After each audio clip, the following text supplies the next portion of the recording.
حضرت ابو ہریرہ رضی اللہ تعالی عنہ سے روایت ہے، نبی کریم صلی اللہ علیہ وسلم ایک مرتبہ مسجد کی ایک جانب تشریف فرما تھے۔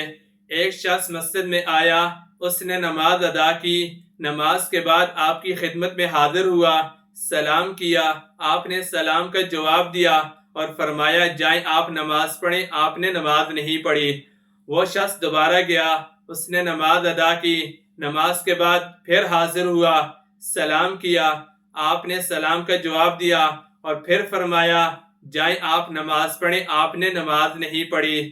وہ شخص تیسری مرتبہ گیا، اس نے نماز ادا کی، نماز کے بعد پھر آپ کی خدمت میں حاضر ہوا، سلام کیا، آپ نے سلام کا جواب دیا اور فرمایا جائیں آپ نماز پڑھیں، آپ نے نماز نہیں پڑھی۔ اس شخص نے کہا، عرض کیا، اے اللہ کے نبی، میں کیسے نماز ادا کروں؟ آپ مجھے نماز کا طریقہ بتا دیں۔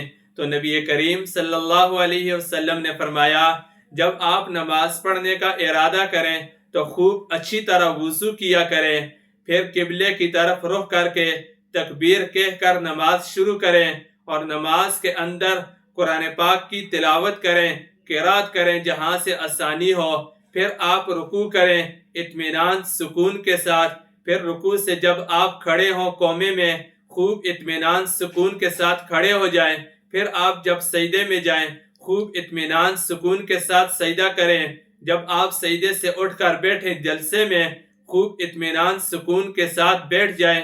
اس طرح آپ اپنی نماز کو مکمل کریں۔ حدیث پاک سے معلوم ہوتا ہے نماز کے ارکان اور خصوصاً خاص طور پہ رکوع، سجدہ، قومہ، جلسہ، یہ اطمینان اور سکون کے ساتھ ادا کیے جائیں، اس میں جلدی نہ کی جائے تاکہ ہماری نماز ضائع ہونے سے بچ جائے۔